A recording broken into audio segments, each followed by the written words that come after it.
Καλησπέρα σας αγαπητές φίλες και αγαπητοί φίλοι του Κρήτη FM 87,5. Είμαι ο κλινικός ψυχολόγος Νικηφόρος Κωσιβάκης και σας καλωσορίζω σε ένα ακόμη επεισόδιο της εκπομπής μας του Σαββάτου «Νέος κόσμος, νέος ψυχισμός». Σήμερα θα προσεγγίσουμε ένα από τα πιο γοητευτικά, θα έλεγα, και από το πιο παρεξηγημένα κιόλας κομμάτια της ανθρώπινης συμπεριφοράς.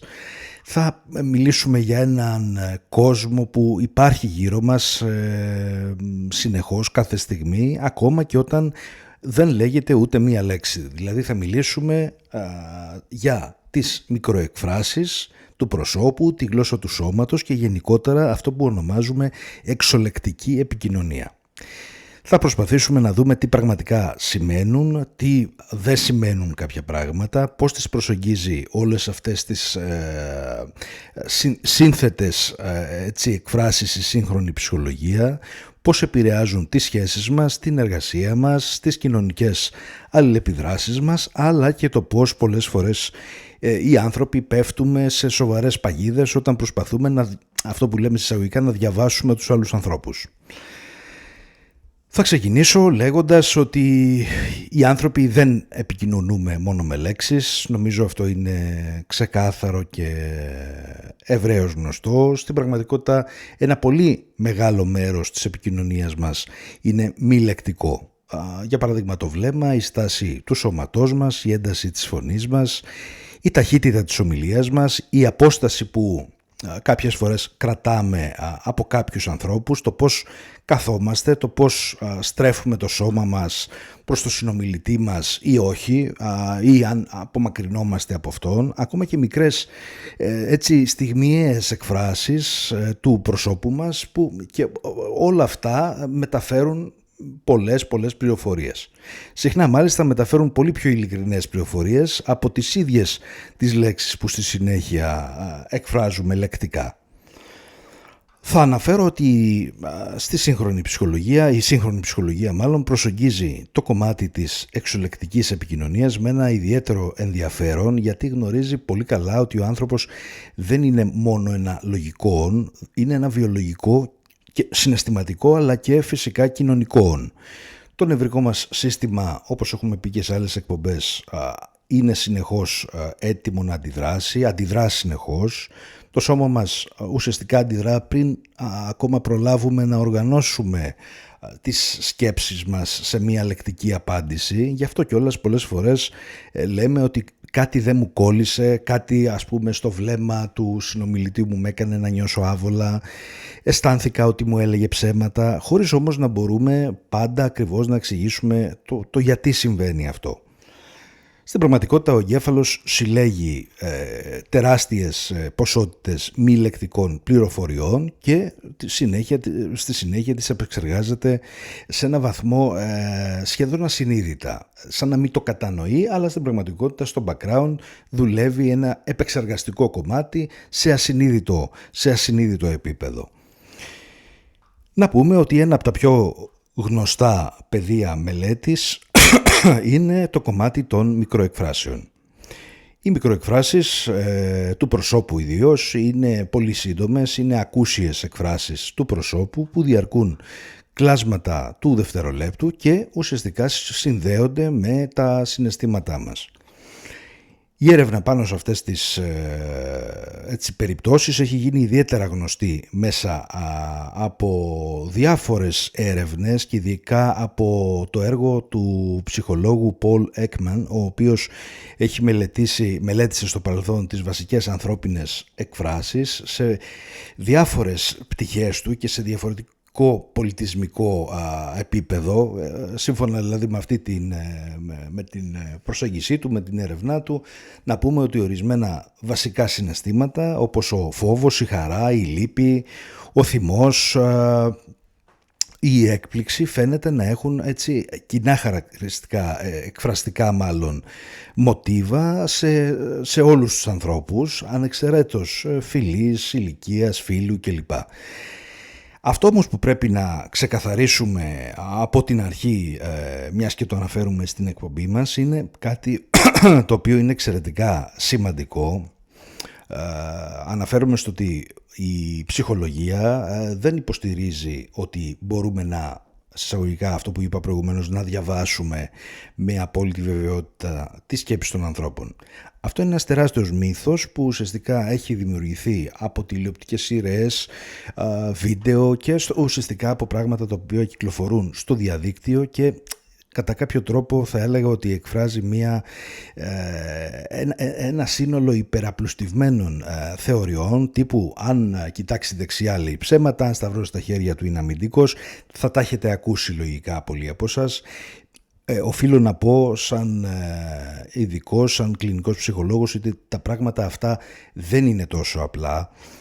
Για παράδειγμα, μπορεί ένας άνθρωπος να σταυρώνει τα χέρια του μπροστά στο στήθος του, αλλά μπορεί να το κάνει επειδή κρυώνει. Μπορεί να αποφεύγει το βλέμμα επειδή έχει ένα κοινωνικό άγχος εκείνη τη στιγμή. Μπορεί να ντρέπεται για κάτι προσωπικό του. Μπορεί να χαμογελά σαν αντίδραση όταν του βγαίνει άγχος στην εμφάνεια. Μπορεί να του βγει να γελάσει σε δύσκολες στιγμές από αμηχανία, από νευρικότητα. Άρα θέλω να πω ότι η ψυχολογική ανάλυση δεν βασίζεται αποκλειστικά, ουσιαστικά δεν βασίζεται ποτέ σε ένα μόνο σημάδι, ιδιαίτερα εξωλεκτικό.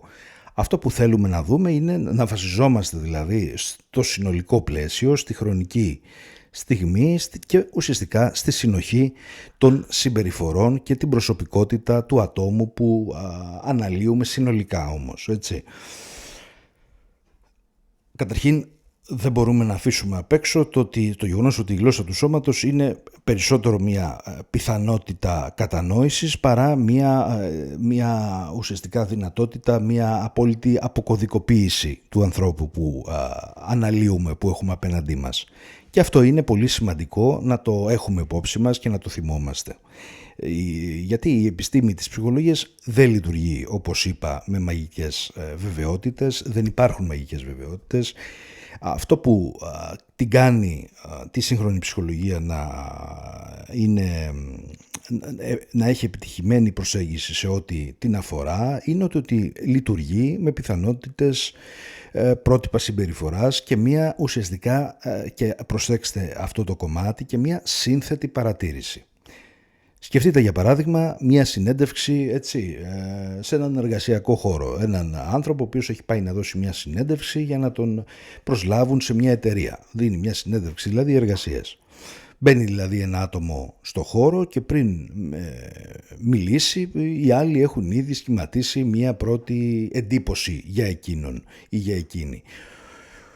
Ο τρόπος που περπατά δηλαδή, το αν οι κινήσεις του είναι απότομες, σταθερές, το αν διατηρεί βλεμματική επαφή, το αν δείχνει υπερβολικά σφιγμένος ή υπερβολικά χαλαρός, όλα αυτά επηρεάζουν ασυνείδητα φυσικά την αξιολόγηση των άλλων και φυσικά η πρώτη εντύπωση δημιουργείται σε ελάχιστα δευτερόλεπτα. Αυτό είναι κάτι το οποίο ισχύει. Η κοινωνική ψυχολογία άλλωστε έχει δείξει ότι οι άνθρωποι τείνουν να αποδίνουν χαρακτηριστικά προσωπικότητας από πολύ μικρές εκφάνσεις συμπεριφορών.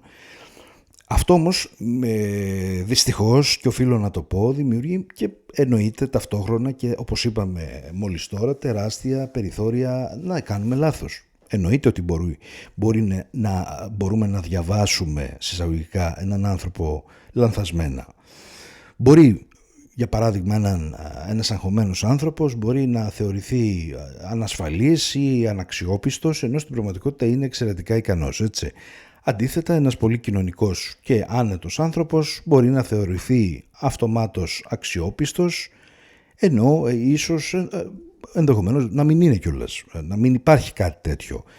Και εδώ μπαίνει και ένα πολύ, θα έλεγα, σημαντικό σημείο που εξετάζει η σύγχρονη ψυχολογία, το γεγονός, αυτό το οποίο ονομάζουμε γνωστική προκατάληψη που λέμε. Δηλαδή τι σημαίνει αυτό? Ο εγκέφαλός μας προσπαθεί συνεχώς να ερμηνεύσει, όπως είπαμε, γρήγορα τον κόσμο, και αυτό ναι, είναι ένα χρήσιμο εργαλείο εξελικτικά, αλλά όπως είπαμε πολλές φορές μπορεί να μας οδηγήσει σε λανθασμένα συμπεράσματα και μπορεί να βλέπουμε δηλαδή όχι απαραίτητα αυτό που υπάρχει, αλλά αυτό που περιμένουμε στην πραγματικότητα να δούμε, δηλαδή να ολοκληρωθούν κάποιες προσδοκίες μας στο μυαλό μας, επειδή το αναμένουμε, στην πραγματικότητα ένα από τα 10-15 σημάδια που μπορούμε να λάβουμε να το ισχυροποιήσουμε και να βασιστούμε μόνο σε αυτό. Και αυτό είναι και το λάθος το οποίο εν τέλει θα μας οθήσει σε λάθος συμπεράσματα. Επανέρχομαι λίγο στο κομμάτι των μικροεκφράσεων, να πούμε ότι αυτές οι μικροεκφράσεις δηλαδή γίνονται ιδιαίτερα ενδιαφέρουσες όταν ένας άνθρωπος προσπαθεί να αποκρύψει για παράδειγμα ένα συναίσθημα. Δηλαδή μπορεί κάποιος, όπως είπα, να χαμογελά, αλλά για ένα ελάχιστο κλάσμα του δευτερολέπτου ξαφνικά να μας φανεί ότι εμφανίζεται μια έκφραση λύπης ή και θυμού εκείνη τη στιγμή.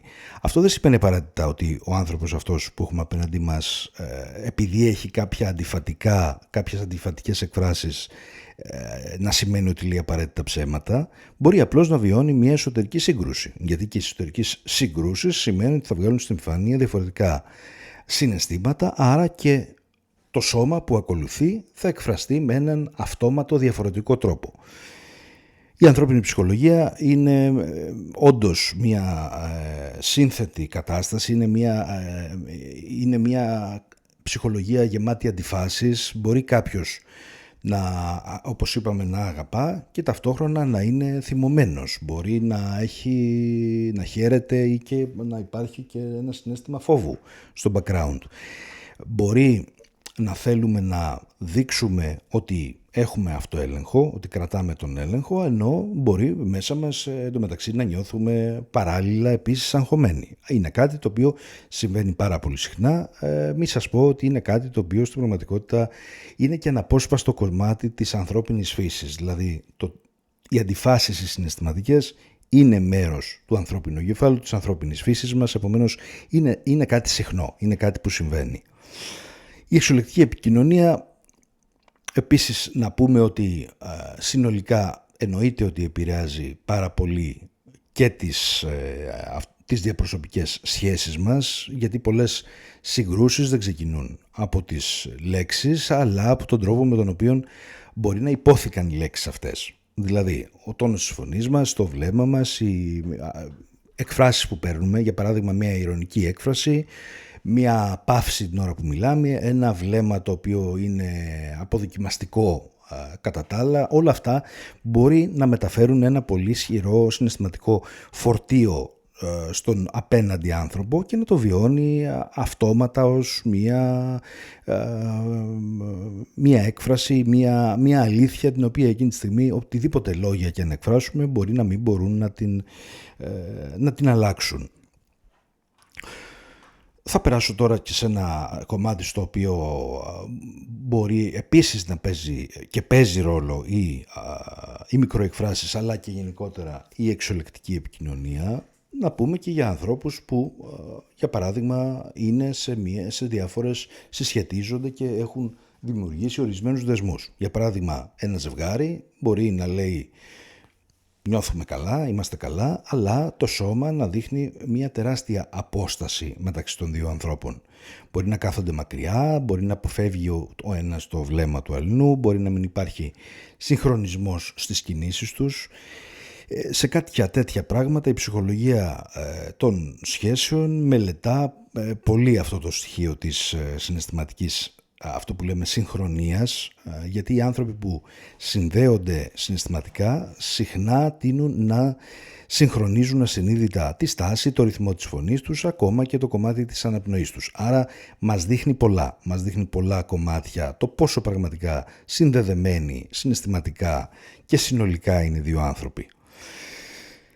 Από την άλλη πλευρά τώρα, η υπερβολική, το επαναφέρω λίγο στην κουβέντα μας, η υπερβολική προσπάθεια ανάγνωσης των ανθρώπων που έχουμε απέναντί μας μπορεί από ένα σημείο και μετά να δημιουργηθεί να γίνει λίγο προβληματική. Δηλαδή, σήμερα βλέπουμε μία αιμονή στα social media Δεν ξέρω αν το έχετε προσέξει το τελευταίο διάστημα, αλλά υπάρχει μια αιμονή με το να αποκωδικοποιούμε, ας πούμε, να προσπαθούμε μάλλον να αποκωδικοποιήσουμε τους πάντες.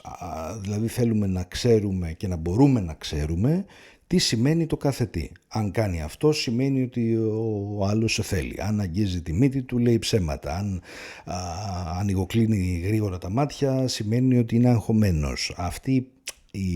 Αυτό το κομμάτι, αυτή η υπεραπλούστευση θα έλεγα, είναι δυστυχώς επικίνδυνη.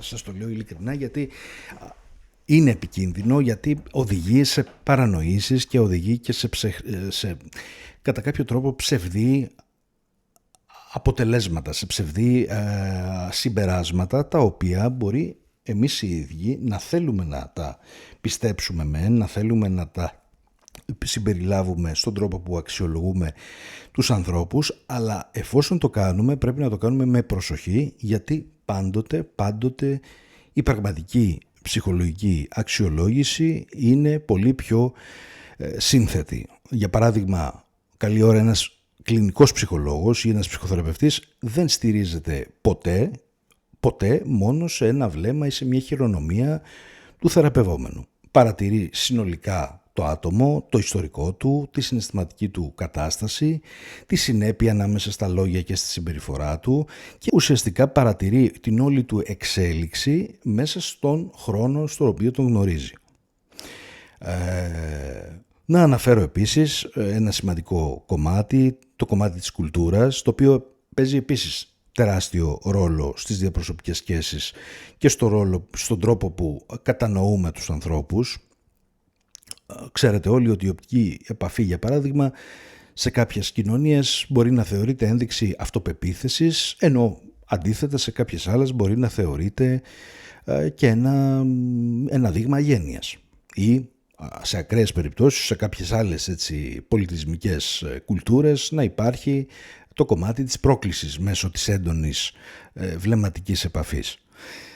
Η απόσταση επίσης μεταξύ των ανθρώπων αλλάζει με ανάλογο τρόπο, ανάλογα τον πολιτισμό που αναλύουμε, ανάλογα τον πολιτισμό που βρισκόμαστε. Επομένως, φίλες και φίλοι, δεν μπορούμε να εφαρμόζουμε παντού τα ίδια πρότυπα. Υπάρχει έντονη διαφορετικότητα, ενώ μπορεί να υπάρχει μια καθολική ανάγκη του ανθρώπου να εκφράζεται και εξολεκτικά, και εκφραζόμαστε εξολεκτικά ούτως ή άλλως, αλλά υπάρχουν διαφορές μεταξύ των ανθρώπων, ακόμη και αν αυτά μασκαρεύονται πίσω από ανάλογες εκφράσεις οι οποίες βγαίνουν εκείνη τη στιγμή στην επιφάνεια.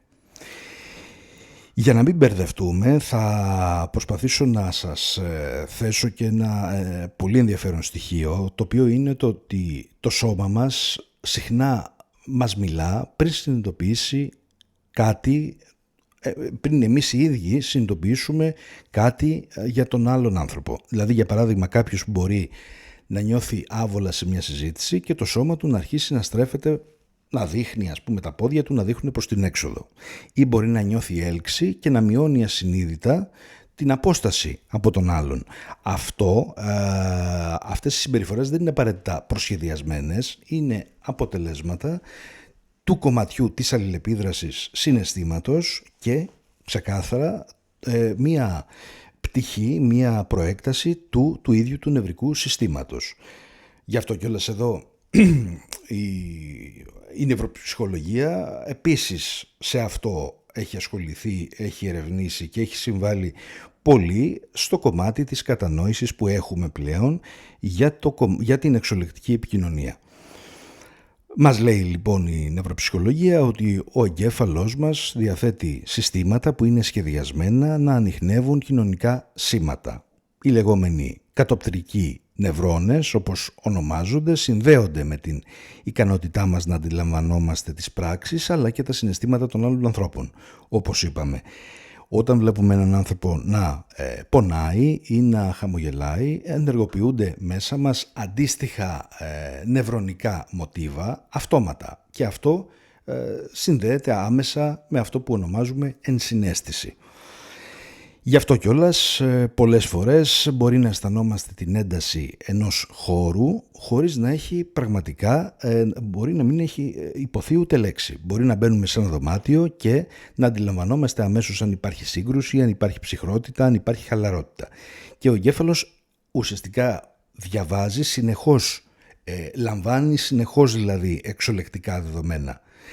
Βέβαια, όπως είπα και το επαναλαμβάνω και θέλουμε να το έχουμε ως ένα κύριο καθοδηγητή στην συζήτησή μας και στην ανάλυση μας, εδώ σε αυτό το κομμάτι χρειάζεται προσοχή.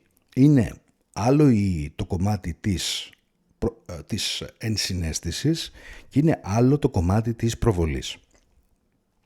Πολλοί άνθρωποι πιστεύουν ότι νιώθουν αυτό που είπαμε, νιώθουν τι σκέφτεται ο άλλος, ενώ μπορεί ειλικρινά στην πραγματικότητα να προβάλλουν στον άλλον τα δικά του συναισθήματα. Για παράδειγμα, ένας άνθρωπος με έντονη ανασφάλεια μπορεί να ερμηνεύει ουδέτερες εκφράσεις ως εχθρικές ή απορριπτικές. Αυτό το βλέπουμε πολύ συχνά στις αγχώδεις διαταραχές, όταν αυτές δηλαδή είναι στο προσκήνιο, αλλά και αναλύοντας σχέσεις μεταξύ ανθρώπων και ιδιαίτερα ερωτικές, στις δυσκολίες που προκύπτουν μεταξύ των ζευγαριών.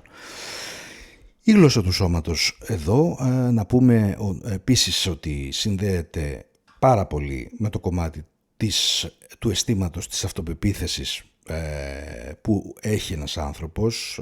Όταν για παράδειγμα αισθανόμαστε ασφάλεια, το σώμα μας συνήθως καταλαμβάνει περισσότερο χώρο, μπορεί να το έχετε παρατηρήσει, οι κινήσεις μπορεί να γίνονται πιο σταθερές, η φωνή πιο ήρεμη και στην αντίθετη περίπτωση, σε μια περίπτωση δηλαδή έντονου άγχους, συχνά φαίνεται δηλαδή προς τα έξω ότι κάπου το σώμα μας συρρυκνώνεται. Μπορεί να κάνουμε νευρικές κινήσεις, μπορεί να αποφεύγουμε τη βλεμματική επαφή και μπορεί να αισθανόμαστε ότι έχουμε και μια έντονη μυϊκή τάση, δηλαδή ότι η μυς μας είναι σφιγμένη. Όμως ακόμα και αυτό που λέμε τώρα δεν είναι κάτι απόλυτο, το έχουμε ξαναπεί, δεν μπορούμε να μιλήσουμε για αυτό που λέμε ένα ασπρόμαυρο μοτίβο, τίποτα δεν είναι άσπρο-μαύρο, υπάρχουν πάντα διαβαθμίσεις. Υπάρχουν άνθρωποι που έχουν μάθει να φορούν κοινωνικές μάσκες, έχουν μάθει να δείχνουν εξωτερικά ψύχρεμοι, ενώ μπορεί μέσα τους να βρίσκονται σε άγχος, σε πανικό και να βρίσκονται σε νευρικότητα. Άρα η γλώσσα του σώματος δεν είναι ποτέ μια καθαρά μαθηματική εξίσωση. Αυτό πρέπει να το αποκλείσουμε και να το θεωρούμε ως δεδομένο. Δεν υπάρχει μαγικός τρόπος ή δεν υπάρχει μαθηματικός τρόπος να ξέρουμε επακριβώς τι συμβαίνει στον άλλον. Πάντα υπάρχει περιθώριο λάθους και πάντα πρέπει αυτό το περιθώριο λάθους να το έχουμε υπόψη μας πριν καταλήγουμε σε ολοκληρωτικά και παγιωμένα συμπεράσματα. Θα αναφέρω τώρα στο σημείο αυτό ένα πολύ ενδιαφέρον φαινόμενο, το οποίο είναι αυτό που μπορεί να έχουμε αναφέρει κάποιες φορές, θα το πούμε όμως γιατί αναλύουμε και έχουμε αυτή τη συγκεκριμένη θεματολογία. Μιλάω για το κομμάτι της ασυμφωνίας ανάμεσα στα λόγια και στις πράξεις, ανάμεσα στα λόγια και το σώμα. Όταν κάποιος για παράδειγμα λέει «χαίρομαι πολύ που σε βλέπω», για παράδειγμα, αλλά το πρόσωπό του μπορεί να δείχνει την ίδια στιγμή ακάμπτο η στάση του σώματός του να απομακρύνεται και η φωνή να είναι πιο ψυχρή, ο εγκέφαλος του συνομιλητή να αντιλαμβάνεται την ασυμφωνία, και αυτό είναι ένα κομμάτι το οποίο δείχνει ότι συνήθως εμπιστεύεται περισσότερο το μη λεκτικό μήνυμα παρά τις ίδιες τις λέξεις που εκφράζονται εκείνη τη στιγμή. Αυτό, φίλες και φίλοι, έχει τεράστια σημασία και σε έναν άλλο τομέα που είναι η ανατροφή των παιδιών.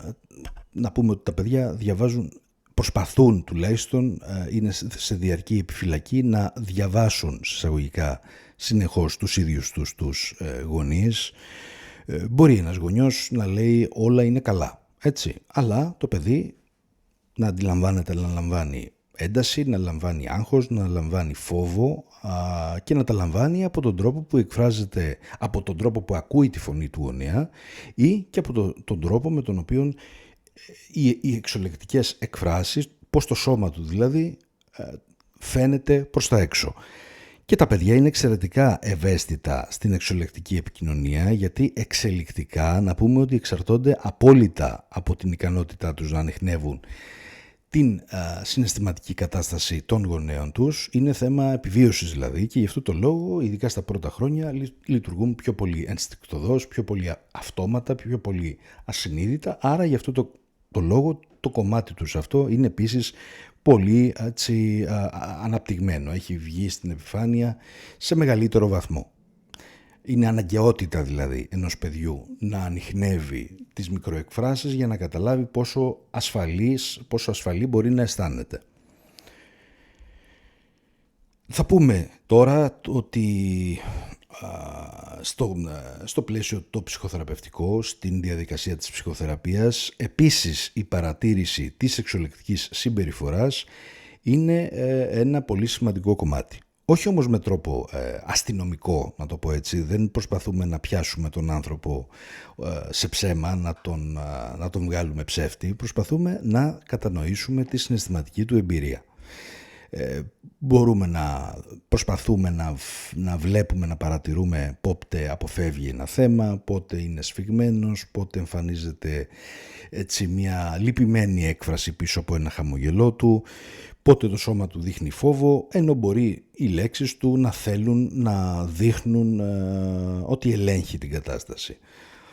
Γνωρίζουμε δηλαδή μέσω της ψυχολογίας ότι το σώμα και το συναίσθημα είναι άρρηκτα συνδεδεμένα μεταξύ τους. Είναι ένα σύστημα το οποίο αλληλεπιδρά, ένα σύστημα το οποίο είναι άρρηκτα συνδεδεμένο, όπως λέμε, γιατί θα φέρω ένα παράδειγμα. Το τραύμα, παραδειγματικά, συχνά μπορεί να αποτυπώνεται και με σωματικό τρόπο. Δηλαδή άνθρωποι που έχουν χρόνιο άγχος μπορεί να έχουν μία μόνιμη μυϊκή ένταση, να είναι διαρκώς αυξημένη η αίσθηση επιφυλακής που έχουν, να έχουν γρήγορες αντιδράσεις φόβου και φυσικά να δυσκολεύονται να χαλαρώσουν πάρα πολύ. Και εννοείται αυτά τα μηνύματα και οι γύρω σε ένα μεγάλο βαθμό μπορεί να τα εισπράττουν. Σε αντίστοιχο βαθμό να πω ότι και στην κατάθλιψη πολλές φορές μπορεί και αυτό να εκφράζεται στη στάση του σώματος ενός ανθρώπου. Για παράδειγμα στη βραδύτητα με τις οποίες κινείται, στη μειωμένη βλεμματική επαφή που έχει και εννοείται στο κομμάτι το ότι δείχνει να βγάζει μια χαμηλή ενεργητικότητα. Όχι όμως πάντα, δεν συμβαίνει αυτό σε όλες τις περιπτώσεις, γι' αυτό πάλι το λέω ότι προσοχή, γιατί χρειάζεται προσοχή στις γενικεύσεις. Δεν θέλουμε να γενικεύσουμε, υπάρχει σε ένα μεγάλο ποσοστό, αλλά δεν σημαίνει ότι υπάρχει πάντα.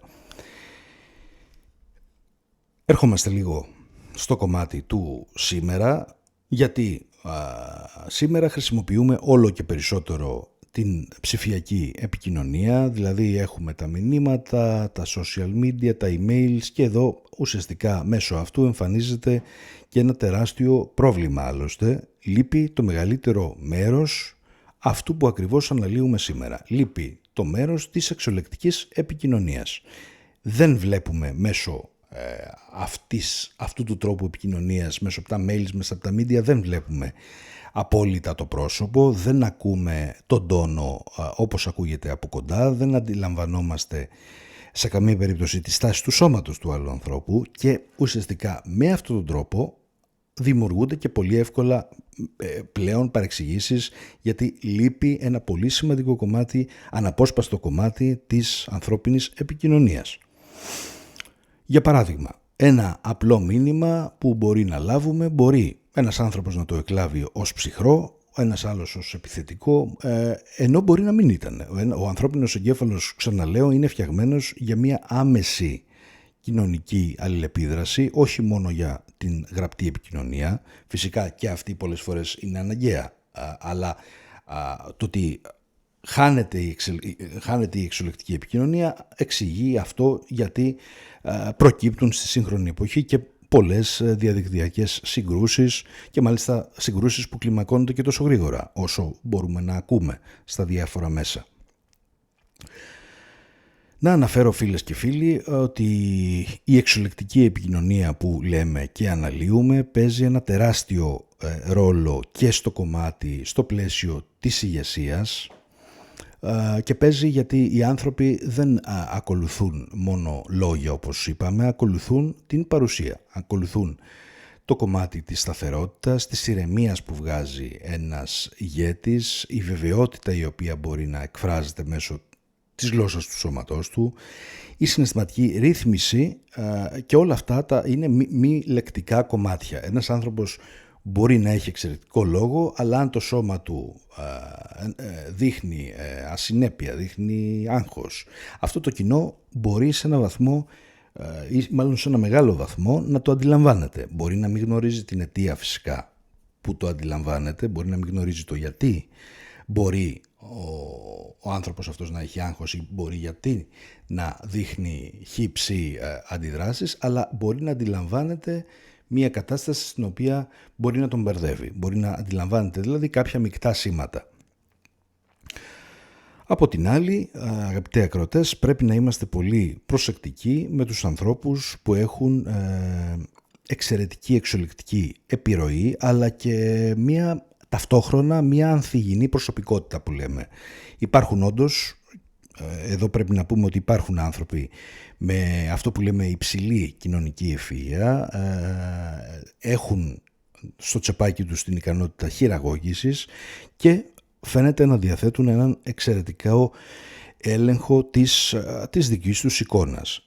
Η γοητεία που λέμε δεν είναι ταυτόσιμη με την ηθική και αυτό είναι κάτι που η ψυχολογία άλλωστε το έχει μελετήσει εκτενώς και το έχει εντοπίσει. Πολλοί άνθρωποι ελκόμαστε από την αυτοπεποίθηση, την κυριαρχικότητα ενδεχομένως ή την έντονη παρουσία ενός ανθρώπου, ακόμα και όταν αυτά συνοδεύονται από έναν εσωτερικό ναρκισσισμό ή μια χειριστικότητα που μπορεί να ελοχεύει εντός του ανθρώπου που θαυμάζουμε. Άρα η σωστή κατανόηση και η συνολική κατανόηση της γλώσσας του σώματος δεν είναι απλώς μια κοινωνική δεξιότητα, είναι και θέμα, να το πω και αυτό, είναι θέμα μάλλον ψυχολογικής οριμότητας. Δηλαδή γιατί και αυτό, η ψυχολογική οριμότητα μας βοηθάει και να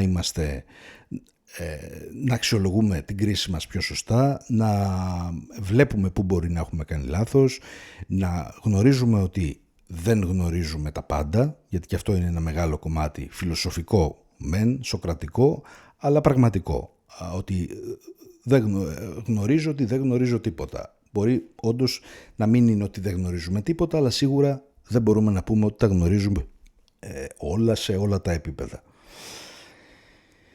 Και εδώ επίσης θα συνδέσουμε και ένα επιπλέον κομμάτι. Θα ήθελα να αναφερθώ σε κάτι πολύ επίσης ουσιαστικό και χρήσιμο για την σημερινή κουβέντα και ανάλυση μας. Θα μιλήσουμε για την αυθεντικότητα, η οποία, φίλες και φίλοι, είναι κάτι το οποίο συνήθως έχει παρατηρηθεί ότι φαίνεται. Είναι κάτι το οποίο η αυθεντικότητα εκφράζεται και προς τα έξω. Οι άνθρωποι μπορεί ίσως να μην μπορούν πάντα να εξηγήσουν τι ακριβώς αντιλαμβανόμαστε, τι ακριβώς αντιλαμβάνονται στον συνομιλητή τους, στον διπλανό τους, αλλά συχνά μπορεί αυτό που λέμε να διαισθάνονται την αυθεντική πλευρά ή την ψευδή παρουσία αντίστροφα. Όταν υπάρχει πραγματική συναισθηματική συνοχή σε έναν άνθρωπο, το σώμα, η φωνή και οι λέξεις τείνουν να έχουν μια ταυτόσιμη πορεία, αυτό που λέμε να ευθυγραμμίζονται. Και σε αυτό που ανέφερα λίγο νωρίτερα στην ψυχολογική οριμότητα, ψυχολογική οριμότητα δεν σημαίνει να μάθουμε κόλπα γλώσσας σώματος για να ελέγχουμε τους άλλους γύρω μας, σημαίνει να μπορούμε να κατανοούμε βαθύτερα τους ανθρώπους, να παρατηρούμε χωρίς βιαστικά συμπεράσματα και να αναπτύσσουμε το πολύ σημαντικό κομμάτι το ανθρώπινο, την ενσυναίσθηση και φυσικά το πλαίσιο της αυτογνωσίας, το οποίο μας βοηθάει συνολικά νομίζω σε όλα. Γιατί τελικά θα πω ότι η μεγαλύτερη μορφή επικοινωνίας δεν είναι η ίδια η τεχνική που ακολουθούμε, είναι η παρουσία. Ένας άνθρωπος που είναι συναισθηματικά σταθερός, ένας άνθρωπος που λειτουργεί με την αυθεντικότητα, που είναι αυθεντικός δηλαδή και ουσιαστικά παρόν σε ό,τι κάνει, μεταδίδει και προς τα έξω κάτι έτσι πιο δυνατό, πολύ πιο δυνατό από οποιοδήποτε έτσι τεχνική, τεχνητών μικροεκφράσεων θα έλεγα. Και ίσως αυτό κιόλας είναι και το πιο σημαντικό ενδεχομένως συμπέρασμα για τη σημερινή μας εκπομπή, το ότι δηλαδή ο άνθρωπος είναι πολύ πιο σύνθετος από τις απλές λίστες σημάτων, εξολεκτικών σημάτων που λαμβάνει. Η γλώσσα του σώματος και οι μικροεκφράσεις ναι είναι σημαντικές, μπορούν να μας δώσουν ενδείξεις, όχι όμως απόλυτες αλήθειες. Θέλω να έχετε προσοχή σε αυτό το κομμάτι, γιατί η πραγματική κατανόηση ενός ανθρώπου θέλει χρόνο, θέλει παρατήρηση και παρατηρητικότητα, θέλει εμπειρία και κυρίως θέλει ανθρώπινη ευαισθησία. Τα γρήγορα συμπεράσματα, οι γρήγορες κατηγοριοποιήσεις και ταμπελοποιήσεις δημιουργούν προβλήματα και ουσιαστικά αντί να κάνουν καλό, κάνουν εν τέλει κακό. Φίλες και φίλοι, πριν ολοκληρώσουμε εδώ τη σημερινή μας εκπομπή, θα ήθελα για λιγάκι να μείνουμε ακόμα περισσότερο σε ένα βαθύτερο και ίσως λίγο πιο ουσιαστικό επίπεδο αυτής της σημερινής συζήτησής μας, γιατί οι μικροεκφράσεις, η γλώσσα του σώματος και γενικότερα αυτό που αναφέρουμε σήμερα, η εξωλεκτική επικοινωνία, δεν είναι απλώς τεχνικές, σε εισαγωγικά, δεν είναι απλώς τεχνικές κοινωνικής ανάλυσης, δεν είναι ένα παιχνίδι και δεν μπορούμε να το δούμε κιόλας ως ένα παιχνίδι αποκωδικοποίησης των ανθρώπων, δεν είναι ένας οδηγός για να προσπαθούμε να μαντέψουμε, δεν μπορούμε να μαντέψουμε τις σκέψεις και δεν μπορούμε να αποκτήσουμε έλεγχο πάνω στον τρόπο με τον οποίο αλληλεπιδρούμε με τους άλλους ανθρώπους. Αυτό που στην πραγματικότητα συμβαίνει είναι ότι όλα αυτά αποτελούν ένα παράθυρο προς κάτι πιο βαθύ, πολύ πιο βαθύ, και αναφέρομαι στον τρόπο με τον οποίο το ανθρώπινο νευρικό σύστημα προσπαθεί συνεχώς να συνδεθεί, να προστατευτεί, να επιβιώσει και να γίνει κατανοητό. Η σύγχρονη ψυχολογία έχει πλέον απομακρυνθεί αρκετά από την παλιά απλουστευμένη εικόνα του ανθρώπου σε ένα καθαρά λογικό όντως. Σήμερα γνωρίζουμε ότι ο άνθρωπος είναι ένα βαθιά συναισθηματικό και βιολογικό ταυτόχρονα, του οποίου ο εγκέφαλος λειτουργεί συνεχώς και παράλληλα σε πολλά επίπεδα την ίδια στιγμή, ταυτόχρονα. Ένα μέρος του εγκεφάλου επεξεργάζεται λογικές πληροφορίες, ενώ ένα άλλο μέρος ανιχνεύει απειλές, ανιχνεύει συναισθήματα, ανιχνεύει διαθέσεις, προθέσεις και κοινωνικά σήματα, τα οποία προφανώς σαν σύνολο έχουν σημαντικότητα. Αλλά και πολλές φορές αυτή η επεξεργασία, να υπενθυμίσουμε ότι γίνεται πριν καν ως άνθρωποι συνειδητοποιήσουμε το τι αισθανόμαστε. Αυτό εξηγεί κιόλας γιατί υπάρχουν στιγμές που συσσαγωγικά νιώθουμε κάτι σε έναν άνθρωπο χωρίς να μπορούμε να το εξηγήσουμε λεκτικά. Μπορεί να πούμε ότι κάποιος μας φάνηκε ψυχρός, ότι μας έκανε να αισθανθούμε ασφάλεια ή να αισθανθούμε δυσφορία, ότι κάτι στη συμπεριφορά του ή πάνω του, δηλαδή στην έκφρασή του μας δημιουργήσει εμπιστοσύνη, ή μπορεί να μας έκανε να αισθανθούμε μια καχυποψία. Αυτές οι αντιδράσεις δεν είναι πάντα παράλογες, μπορεί να μην είναι πάντα λογικές, αλλά δεν είναι πάντα παράλογες. Ο εγκέφαλος μας, ναι, επεξεργάζεται χιλιάδες μικρές πληροφορίες, όπως ο τόνος της φωνής, η χρονική καθυστέρηση στις απαντήσεις, η σταθερότητα του βλέμματος, η συνοχή ανάμεσα σε πρόσωπο και τα λόγια και γενικότερα όλο αυτό το κομμάτι, το εξωλεκτικό της τάσης του σώματος. Να πω επίσης ότι το μεγαλύτερο μέρος αυτής της επεξεργασίας γίνεται, όπως είπαμε, σε ασυνείδητο βαθμό. Ακριβώς όμως επειδή, το τονίζω, γίνεται ασυνείδητα, θέλουμε να μπορούμε να φέρνουμε και στο συνειδητό τι είναι αυτό που κατανοήσαμε, τι είναι αυτό που εισπράξαμε και να μπορούμε να δούμε αν πραγματικά το σύνολο των πληροφοριών μας βοηθά ή όχι να βγάλουμε ένα πραγματικό συμπέρασμα, ένα συμπέρασμα το οποίο θα είναι τεκμηριωμένο και όχι με βάση την αίσθηση, σε εισαγωγικά, που λάβαμε μόνο από το πιλότο που λειτουργεί στον εγκέφαλό μας. Όμως εδώ, φίλες και φίλοι, βρίσκεται και μια έτσι πολύ σημαντική παγίδα, το ότι θα το ξαναπώ λίγο παραπάνω αυτό, το ότι αισθανόμαστε κάποια πράγματα δεν σημαίνει απαραίτητα ότι αυτό το οποίο αισθανόμαστε είναι και απόλυτη αλήθεια. Η ανθρώπινη αντίληψη επηρεάζεται όντως πολύ βαθιά από τις εμπειρίες, επηρεάζεται από τα τραύματα που κουβαλάμε, τις ανασφάλειες, τις προσωπικές που έχουμε και το κομμάτι των προσδοκιών μας για τους άλλους ανθρώπους. Ένας άνθρωπος που έχει βιώσει απόρριψη μπορεί να ερμηνεύει ουδέτερες εκφράσεις ως, για παράδειγμα, απορριπτικές, ως εχθρικές, ως κατά κάποιο τρόπο εκφράσεις που σχετίζονται με κάτι αρνητικό. Ένας άνθρωπος άλλος με ένα κοινωνικό άγχος, για παράδειγμα, μπορεί να πιστεύει ότι όλοι τον κρίνουν. Μάλιστα μπορεί να τον κρίνουν και αρνητικά. Και αυτό μπορεί να μην ισχύει, γιατί αυτό μπορεί να αντικατοπτρίζει μια δική του αρνητική στάση, ένα αρνητικό background που τον κάνει να το πιστεύει. Άρα μπορεί να βλέπει στους άλλους πράγματα που ενδεχομένως φοβάται να δει. Άρα θέλει λίγο προσοχή. Υπάρχουν επίσης άτομα τα οποία έχουν τραυματικές εμπειρίες και τους έχουν προδώσει, έχουν βιώσει την προδοσία και μπορεί ουσιαστικά κάθε μικρή αλλαγή στο πρόσωπο ή στον τόνο του άλλου να το προσδίδει στο ότι ο άνθρωπος που έχει απέναντί του κατά κάποιο τρόπο ετοιμάζεται να τον προδώσει ή δεν είναι τουλάχιστον εμπιστοσύνης. Αυτό, επομένως, όλο αυτό το οποίο αναλύουμε σήμερα, το ότι η εξωλεκτική επικοινωνία στην πραγματικότητα δεν είναι, και οφείλουμε να το πούμε, δεν είναι ποτέ μόνο ο άλλος άνθρωπος. Είναι και ο τρόπος που τον βλέπουμε εμείς. Δηλαδή δεν είναι μόνο η εξωλεκτική του επικοινωνία αυτούσια αυτό το οποίο εκφράζει, αλλά ο τρόπος που εμείς ερμηνεύουμε αυτό που εκφράζει. Και αυτό είναι κάτι εξαιρετικά πολύ σημαντικό στην ψυχοθεραπεία, αλλά νομίζω και γενικότερα στις απλές ανθρώπινες σχέσεις, στις καθημερινές ανθρώπινες σχέσεις. Πολλές φορές οι άνθρωποι δεν επικοινωνούμε μόνο με αυτό το οποίο πραγματικά συμβαίνει, αλλά και με αυτό που φοβόμαστε ότι ενδεχομένως θα συμβεί.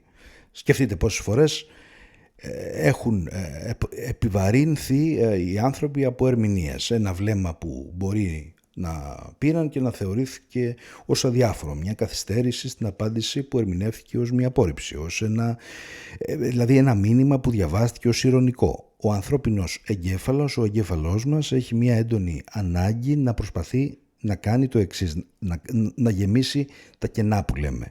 Και όταν δεν υπάρχουν αρκετές πληροφορίες, πολλές φορές γεμίζουμε εμείς οι ίδιοι αυτά τα κενά με βάση αυτά που είπαμε προηγουμένως, δηλαδή τις ανασφάλειες, τους φόβους και τις πεποιθήσεις μας. Φίλες και φίλοι, να πω ότι η σύγχρονη ψυχολογία μας προτρέπει εδώ να είμαστε πιο προσεκτικοί με τα συμπεράσματα που βγάζουμε για τους άλλους.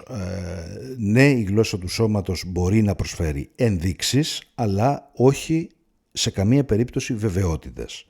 Ένας άνθρωπος μπορεί να φαίνεται απόμακρος επειδή μπορεί να είναι, για παράδειγμα, εξαντλημένος.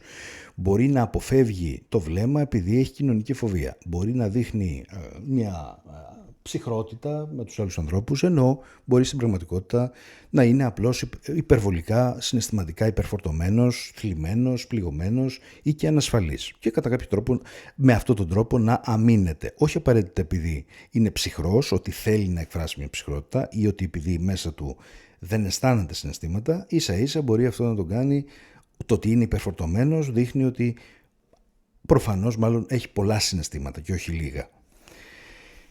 Από την άλλη πλευρά να πούμε ότι υπάρχουν και οι άνθρωποι που έχουν μάθει να ελέγχουν εξαιρετικά καλά την εικόνα τους, ίσως το αναφέραμε στην αρχή της εκπομπής μας σήμερα, και αυτό είναι επίσης κάτι που πρέπει να μας προβληματίσει, να το έχουμε υπόψη μας, διότι στη σημερινή εποχή υπάρχουν πολλοί άνθρωποι που καλλιεργούν αυτό που λέμε μια κοινωνική περσόνα, μια κοινωνική εικόνα, ένα προφίλ το οποίο θέλουν να εκφράσουν προς τα έξω. Και πολλές φορές αυτή η περσόνα που λέμε δεν αντανακλά σε καμία περίπτωση την αυθεντική τους ψυχική κατάσταση, άρα αυτή, να πούμε ότι σε παρένθεση, μένει κρυφή, μένει ακατανόητη.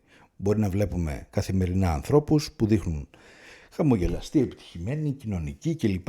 Ενώ εσωτερικά μπορεί να βιώνουν και μοναξιά, μπορεί να βιώνουν άγχος, να βιώνουν κατάθλιψη, και η ψυχολογία τα ξέρει αυτά, τα γνωρίζει πολύ καλά, διότι η εξωλεκτική επικοινωνία μπορεί να χρησιμοποιηθεί και αμυντικά, δηλαδή μπορεί συνειδητά να κάνουμε κάποιες φορές οι άνθρωποι εκφράσεις για να οδηγήσουμε, να παραπλανήσουμε, όχι με κακή πρόθεση, αλλά να παραπλανήσουμε για να νιώσουμε ασφαλείς.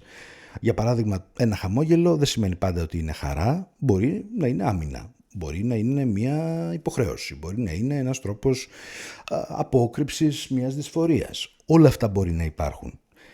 Και γι' αυτό το λόγο να πούμε ότι λέγοντας τα όλα αυτά, αγγίζουμε και κάτι εδώ πολύ ανθρώπινο, σε ανθρώπινο επίπεδο. Πόσο δύσκολο είναι για μας, για πολλούς ανθρώπους, να δείξουμε αυθεντικά αυτό που αισθανόμαστε. Πόσοι άνθρωποι έχετε μάθει από μικροί ότι δεν πρέπει να δείχνετε φόβο, να δείχνετε αδυναμία, θλίψη ή γενικότερα να δείχνετε ότι είστε ευάλωτοι. Η ευαλωτότητα έχει γίνει ένα κομμάτι το οποίο κατά κάποιο τρόπο είναι ταμπού. Δεν πρέπει να φανεί, και πόσοι μάλλον έχουμε μάθει να φορούμε μια κοινωνική μάσκα για να μπορέσουμε να αντεπεξέλθουμε. Κάποιοι θα το ονομάσουν επιβίωση, δηλαδή θα πούν ότι φορώ αυτή την κοινωνική μάσκα, φορώ αυτή την περσόνα για να επιβιώσω, για να μην με θεωρήσουν ευάλωτο, για να μην με θεωρήσουν αδύναμο. Αυτό τι σημαίνει? Ότι ο άνθρωπος ο οποίος φοράει αυτή τη μάσκα και έχει αποκτήσει τον έλεγχο των εκφράσεών του και σε ένα βαθμό της εξωλεκτικής του επικοινωνίας, μπορεί να στέλνει λανθασμένα σήματα. Που σημαίνει ότι ναι, μπορεί ένας άνθρωπος να χειραγωγηθεί και να καταλήξει και σε λάθος συμπεράσματα, είτε με τη θετική σκοπιά είτε με την αρνητική. Ναι, η γλώσσα του σώματος όντως πολλές φορές προδίδει αυτές τις συγκρούσεις. Ένα πρόσωπο, όπως είπαμε, μπορεί να χαμογελά, αλλά το σώμα του να είναι σταθερό, να είναι απόμακρο. Μπορεί ένας άνθρωπος να λέει δεν με πειράζει, αλλά να υπάρχει μια εμφανής μυϊκή ένταση ή μια αίσθηση θυμού στα μάτια ή στο σαγόνι. Δηλαδή να υπάρχουν αντιφάσεις οι οποίες κατά κάποιο τρόπο να είναι αναγνωρίσιμες, αλλά να μην μπορούν να δοθούν οι κατάλληλες απαντήσεις του γιατί συμβαίνει αυτό το οποίο, να μην μπορεί να δοθεί η κατάλληλη επεξήγηση του τι συμβαίνει.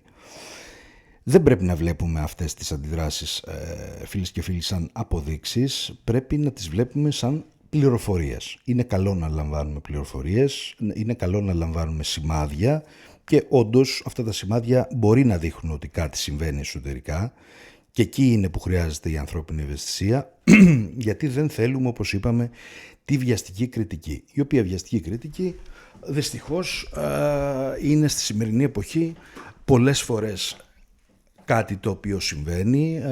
Η σημερινή εποχή, ειδικά με τα μέσα, τα κοινωνικά και με τον τρόπο που έχουμε μάθει να βλέπουμε τα πράγματα, έχει μετατρέψει πολλές φορές τη γλώσσα του σώματός μας σε ένα εργαλείο χειραγώγησης ή κατά κάποιο τρόπο ανάγνωσης των ανθρώπων.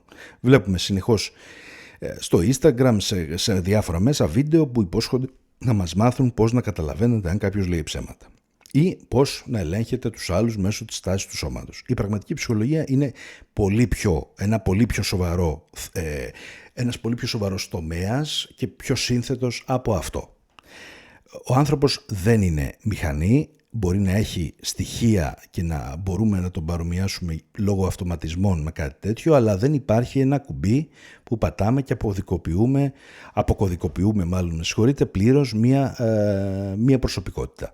Οι άνθρωποι είναι αντιφατικοί, οι άνθρωποι είμαστε σύνθετοι και επηρεαζόμαστε από δεκάδες παράγοντες που είπαμε, αλλά να τα πούμε έτσι λίγο συνοπτικά. Επηρεαζόμαστε από τη βιολογία μας, από τη γενετική μας προδιάθεση, από τα παιδικά μας βιώματα, από το άγχος μας, από την κούρασή μας, από την κοινωνική εμπειρία που έχουμε αποκτήσει, από τα τραύματα που έχουμε λάβει κατά τη διάρκεια της πορείας μας, την αυτοεικόνα που έχουμε χτίσει για εμάς και φυσικά, όπως είπαμε, και το πολιτισμικό περιβάλλον μέσα στο οποίο κινούμαστε και έχουμε μεγαλώσει.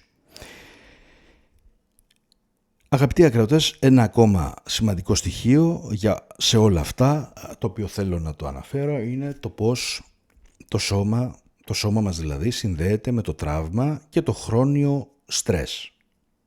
Γιατί και αυτό παίζει ένα πολύ μεγάλο ρόλο.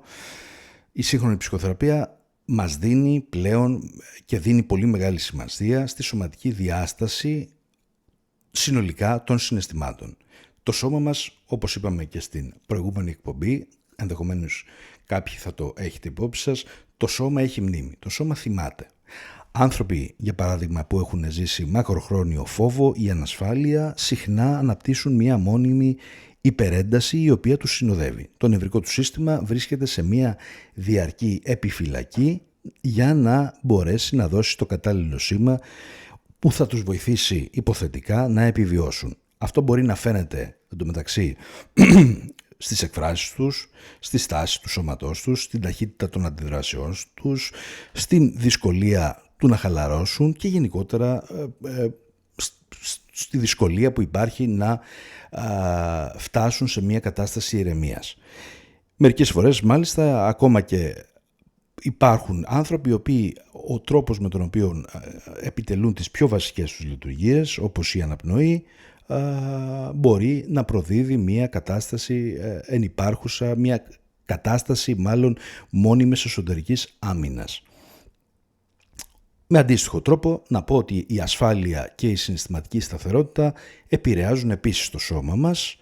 Γι' αυτό και ένας άνθρωπος που αισθάνεται ασφαλής συνήθως κινείται με ένα διαφορετικό τρόπο από αυτό που περιγράψαμε προηγουμένως, έχει διαφορετικό τόνο φωνής και ουσιαστικά δεν χρειάζεται να βρίσκεται συνεχώς σε επιφυλακή. Γι' αυτό κιόλας και οι μικροεκφράσεις του και συνολικά η εξωτερική του επικοινωνία δίνουν μια εικόνα μεγαλύτερης χαλαρότητας, μεγαλύτερης άνεσης. Και όλα αυτά, αγαπητές φίλες και φίλοι, μας οδηγεί σε ένα ακόμα σημαντικό ζήτημα, το κομμάτι της αυθεντικής παρουσίας που είπαμε και στην αρχή της εκπομπής μας. Να πω ότι η μεγαλύτερη δύναμη στην ανθρώπινη επικοινωνία δεν είναι η τεχνική, είναι η αυθεντικότητα. Οι άνθρωποι μπορεί να μην γνωρίζουν ψυχολογία, αλλά συχνά αντιλαμβάνονται εύκολα ή προσπαθούν να αντιληφθούν ή λαμβάνουν έτσι αυτόματα μηνύματα το πότε κάποιος είναι πραγματικά παρόν, πότε είναι ήρεμος και πότε είναι πραγματικά βγάζει στην εμφάνεια μια ειλικρίνεια. Η αυθεντικότητα που δημιουργεί ένα είδος, η αυθεντικότητα δηλαδή δημιουργεί ένα είδος κατά κάποιο τρόπο σαν να λέμε ψυχολογικής συνοχής. Και οι λέξεις και το πρόσωπό μας και γενικότερα όλο μας το σώμα συγχρονίζεται, ευθυγραμμίζεται περισσότερο. Αυτό δεν σημαίνει ότι είναι κάτι, αυτό δεν σημαίνει προφανώς τελειότητα, σημαίνει μια θα έλεγα πιο αληθινή, πιο αυθεντική παρουσία. Και ίσως αυτό είναι και κάτι το οποίο δυστυχώς λείπει ιδιαίτερα στην παρούσα φάση, στη σημερινή εποχή, διότι όπως ξέρετε ζούμε σε μια εποχή υπερβολικής εικόνας. Οι άνθρωποι συχνά μαθαίνουν πώς να φαίνονται κάτι αντί να μαθαίνουν πώς να είναι κάτι άλλο. Μαθαίνουν πώς να δείχνουν την αυτοπεποίθηση χωρίς όμως να απακτούν τα στοιχεία που θα τους οθήσει στην πραγματική αυτοπεποίθηση. Μπορεί να δείχνουν την εντύπωση το ότι ενδιαφέρονται για τους άλλους ανθρώπους, αλλά προσέξτε, στο να δείχνουν ότι ενδιαφέρονται και όχι στο πραγματικό ενδιαφέρον. Και αυτό έχει μια τεράστια, μια ουσιαστική διαφορά. Η πραγματική ανθρώπινη επικοινωνία δεν βασίζεται μόνο, όπως είπαμε, στο τι εκφράζουμε, δεν βασίζεται στο τι βγάζουμε μόνο προς τα έξω τεχνητά, με τεχνικές δηλαδή, βασίζεται στην ψυχική ποιότητα της ίδιας της παρουσίας μας, της ίδιας της προσωπικότητάς μας.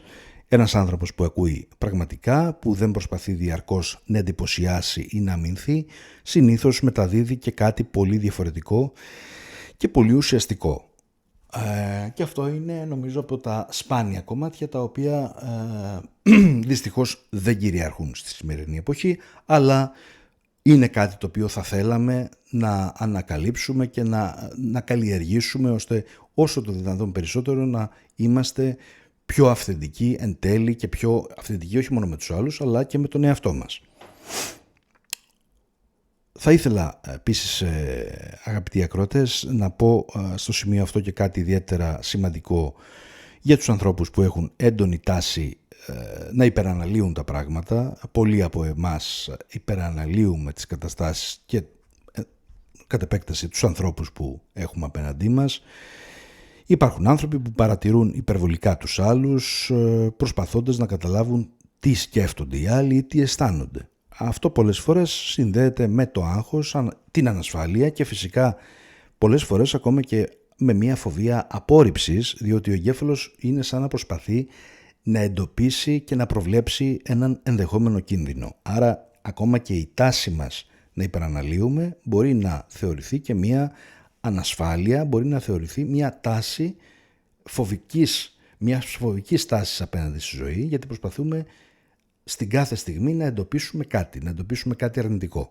Όμως οι ανθρώπινες σχέσεις δεν μπορούν να βασιστούν μόνο στον έλεγχο, στο να έχουμε δηλαδή τον έλεγχο και την ανάλυση των πάντων. Χρειάζονται κάποιες φορές και εμπιστοσύνη, όχι τυφλή, αλλά εμπιστοσύνη σε ένα βαθμό. Χρειάζεται να δεχόμαστε και να αντέχουμε κάποιες φορές την αβεβαιότητα την οποία μας περιβάλλει και ουσιαστικά να αποδεχόμαστε ότι, γιατί είναι ένα πραγματικό γεγονός, δεν μπορούμε να γνωρίζουμε πάντα συνολικά τον άλλον άνθρωπο που έχουμε απέναντί μας. Και αυτό το κομμάτι είναι ίσως το πιο δύσκολο για πολλούς ανθρώπους στη σημερινή εποχή, διότι κυριαρχεί η ψευδαίσθηση ότι όλα μπορούν να αναλυθούν, όλα μπορούν να εξηγηθούν και όλα μπορούν να είναι υπό έλεγχο. Όμως ο άνθρωπος, φίλες και φίλοι, δεν είναι αλγόριθμος και ουσιαστικά ο ψυχισμός, όπως είπαμε, δεν λειτουργεί με απόλυτες εξισώσεις. Η ψυχολογική ωριμότητα είναι αυτή που μας ενδιαφέρει. Η ψυχολογική ωριμότητα λοιπόν δεν είναι να γίνουμε ειδικοί στην αποκωδικοποίηση των άλλων ανθρώπων, είναι να αναπτύξουμε μια καλύτερη επίγνωση καταρχήν του εαυτού μας, περισσότερη ενσυναίσθηση, περισσότερη ψυχραιμία και εν τέλει σιγά σιγά μια μεγαλύτερη ικανότητα ουσιαστικής σύνδεσης με τους άλλους ανθρώπους. Να μάθουμε να ακούμε δηλαδή όχι μόνο τις λέξεις αλλά και το συναίσθημα πίσω από τις λέξεις αυτές. Να παρατηρούμε χωρίς να βασιζόμαστε και βασικά να μην βιαζόμαστε να καταδικάσουμε. Αυτό που είπα και προηγουμένως. Να αναγνωρίζουμε βέβαια ότι πολλές φορές μπορεί να βλέπουμε κάποια σήματα, αλλά πίσω από αυτά τα σήματα μπορεί να κρύβονται και άλλα πράγματα τα οποία δεν τα έχουμε δει, δεν τα έχουμε εντοπίσει και ακόμα και ο ίδιος ο άνθρωπος ο οποίος τα εκφράζει να κρύβει φόβο, να κρύβει τραύμα, να κρύβει άγχος. Και ταυτόχρονα επίσης πρέπει και θέλουμε να κατανοήσουμε ότι το κομμάτι γενικώς της κατανόησης δεν συνεπάγεται και δεν σημαίνει ανοχή σε τοξικές και καταστροφικές συμπεριφορές. Να πω ότι η ψυχολογία δεν είναι, εννοείται, δεν θέλουμε να φτάσουμε στο πλαίσιο της αφέλειας, είναι όμως η βαθύτερη κατανόηση της ανθρώπινης φύσης και γι' αυτό το λόγο όσο περισσότερο κατανοούμε τον άνθρωπο τόσο πιο προσεκτικοί γινόμαστε αυτό που λέμε από την αρχή σήμερα της εκπομπής μας, στις εύκολες βεβαιότητες. Στον τρόπο δηλαδή που εύκολα κατά κάποιο τρόπο βγάζουμε συμπεράσματα. Αγαπητοί ακροατές και ακροάτριες, η γλώσσα του σώματος και οι μικροεκφράσεις είναι τελικά κάτι πολύ περισσότερο από αυτό που λέμε κοινωνικά σήματα. Είναι υπενθυμίσεις ότι ως άνθρωποι επικοινωνούμε συνεχώς, ακόμα και κατά διάρκεια ενδεχομένως της σιωπής μας. Είναι σημάδι ότι πολλές φορές το σώμα κουβαλά ιστορίες που οι λέξεις και οι εκφράσεις, οι εξολεκτικές, μάλλον οι φράσεις δεν μπορούν να μας πούν εύκολα κάτι, ότι πίσω από κάθε άνθρωπο υπάρχει ένας εσωτερικός κόσμος πολύ πολύ πιο περίπλοκος από όσο μπορεί να φαίνεται εξωτερικά. Και ίσως φτάνοντας στο τέλος της εκπομπής μας, να πούμε ότι το σημαντικότερο που μπορούμε να κρατήσουμε από την σημερινή ανάλυση μας για το κομμάτι της εξωλεκτικής επικοινωνίας είναι να μάθουμε να παρατηρούμε με μεγαλύτερη ευαισθησία, αλλά και με μεγαλύτερη, θα έλεγα, συγχωρέστε μου τον όρο, ταπεινότητα. Γιατί αναφέρομαι στην ταπεινότητα? Γιατί η πραγματική κατανόηση του ανθρώπου δεν ξεκινά από την ανάγκη να τον ελέγξουμε, ξεκινά από την προσπάθεια τη δική μας να τον κατανοήσουμε και ενδεχομένως ακόμα και να τον βοηθήσουμε κιόλας. Θα σας ευχαριστήσω θερμά που ήσασταν μαζί μας και σήμερα στο Κρήτη FM 87,5 στην εκπομπή Νέος Κόσμος, Νέος Ψυχισμός. Είμαι ο κλινικός ψυχολόγος Νικηφόρος Κωσιβάκης και σας εύχομαι ένα ήρεμο και ουσιαστικό Σαββατοκυριακό. Να φροντίζετε τον εαυτό σας, να παρατηρείτε λίγο πιο βαθιά τους ανθρώπους γύρω σας, πέρα από το επιφανειακό, και να θυμάστε ότι πάντα πίσω από κάθε βλέμμα, κάθε έκφραση υπάρχει ενδεχομένως και μια ανθρώπινη ιστορία που το πιο πιθανό είναι να μην τη γνωρίζουμε. Θα ευχηθώ καλή συνέχεια και ραντεβού το επόμενο Σάββατο την ίδια ώρα. Σας ευχαριστώ πολύ.